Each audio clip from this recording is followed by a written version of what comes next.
Hey there friends and enemies, JoPa here again, and today we got a ton of new information about Borderlands 4 at a PaxEast panel, and I thought it was incredibly interesting. We know for sure that we will be getting dedicated drops returning to the franchise. We also know that there will be a compass instead of a minimap, and other information that was revealed that I'm going to go over in this video. Starting off with the dedicated drops, it was announced that we will not only be getting dedicated drops back into the game, but every boss and named enemy will have them, which I think is fantastic news. Borderlands thrives when we have dedicated farms for bosses and enemies that we can recycle essentially and try to get the perfect roll. We know exactly where to look for the weapon that we want the most, and we don't have to try to essentially luck into the weapon we're looking for, because it could drop from any number of bosses, any number of enemies, and that is incredibly frustrating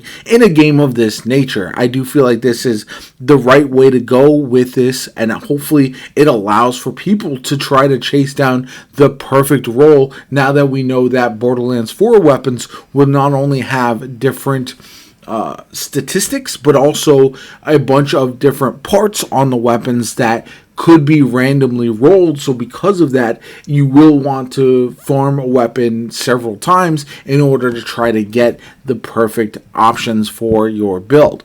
We also know that there will not be an option even for a minimap in the game at launch. This has sparked some controversy. Some people are upset about it because a minimap can be incredibly helpful in the midst of combat, but I don't mind this. Instead, they're going with a compass, and this is because the game is going to have more verticality than ever, and it would be potentially confusing if you have a minimap where it doesn't really show where the enemies are on various levels. So the compass should suffice in that regard, but we'll have to wait and see. They did say they'll revisit this in the future, but there's a lot of time, energy, and effort that goes into making a minimap and having it sustain the frame rates and performance of the game. That's what Randy Pritchford did mention as well, so that's why they are not going with the minimap at launch, but that is to be determined. Talking about the map, this is supposed to be a large open world with various events happening on the planet, for example. And also, it's supposed to be no loading screens is what they announced. And I feel like that's a little bit ambitious. We've heard that before, and it hasn't exactly worked out as expected. But I do feel like that is something that, again, is very ambitious and something that I hope works as well as they claim it does, but overall that is a positive step. I do feel like the Borderlands 4 as a map that you can just roam around, target farm certain enemies, certain named enemies, especially certain bosses, and knowing that obviously we can now access all the bosses in various missions, we can replay vaults, all of that strictly from essentially a location where you can reset them so you don't have to save quit.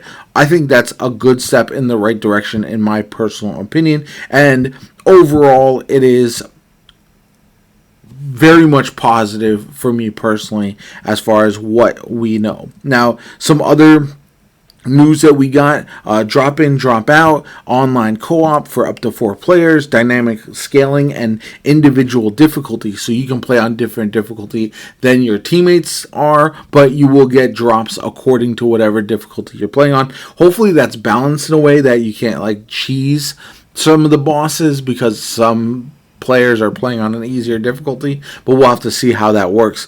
Instance loot for each player, so that means you won't have drops that anybody else can steal from you. You've got crossplay, which is fantastic. This has not been in the game at launch for previous Borderlands games.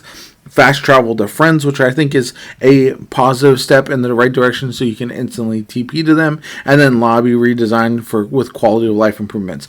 Borderlands co-op, same thing with Tiny Tina's Wonderlands, has oftentimes been one of my biggest frustrations because I always felt like it could be so much more than what it was.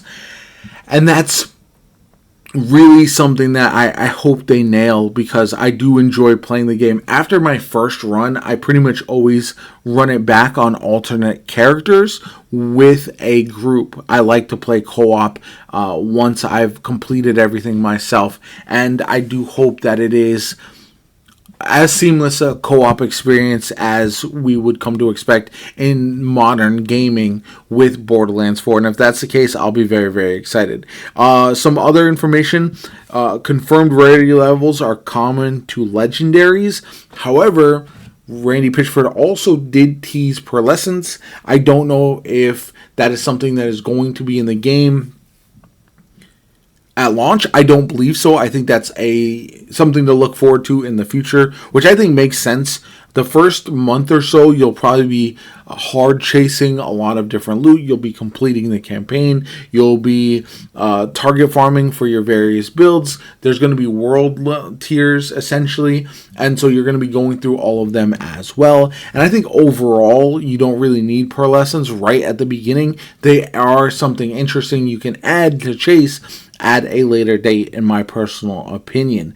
Then we also know that the Borderlands 4 development cost twice the budget of Borderlands 3, which is kind of insane. That's a lot of money, but they must be pretty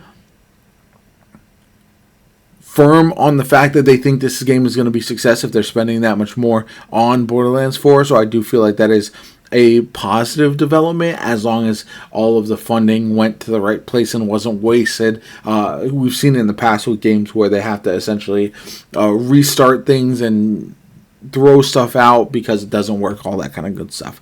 We're getting a BFF event in June where you're going to be able to, if you go and are there in person, play the game before anybody else. I don't know if that's something a lot of people are going to be able to do. The Borderlands Fan Fest is in downtown LA, so it's going to be rather difficult for most people to get to. But I do understand those who are going to be excited about that if you're able to make it. But yeah, just a lot of various information. We also know that the level cap looks to be at level 50 from what we've seen so far. There will be invincible enemies, not necessarily at launch, but shortly thereafter. And Borderlands 4 has the largest skill tree in the franchise so far, with Borderlands 2, for example, having around 11 skills per tree. Borderlands 3 had about 13. Borderlands 4 had 29 skills. So very exciting news overall. I think pretty much everything that we learned was a positive and something to be relatively excited about. I do feel like there are concerns people have. Again, the mini-map, the rarity of loot. I know they're increasing rarity, which is good, and there's no crafting. But at the same time, you don't want the combination that you're looking for to be so rare that it feels impossible to get, like some of the items in Tiny Tina's Wonderlands. But I am excited that they are making loot rare again and feel like legendaries are special. I think that's a good step in the right direction, in my opinion. Anyway, let me know what you guys think in the comments down below. Like the video as always, comment, subscribe, have a good one, and I'll catch you all later.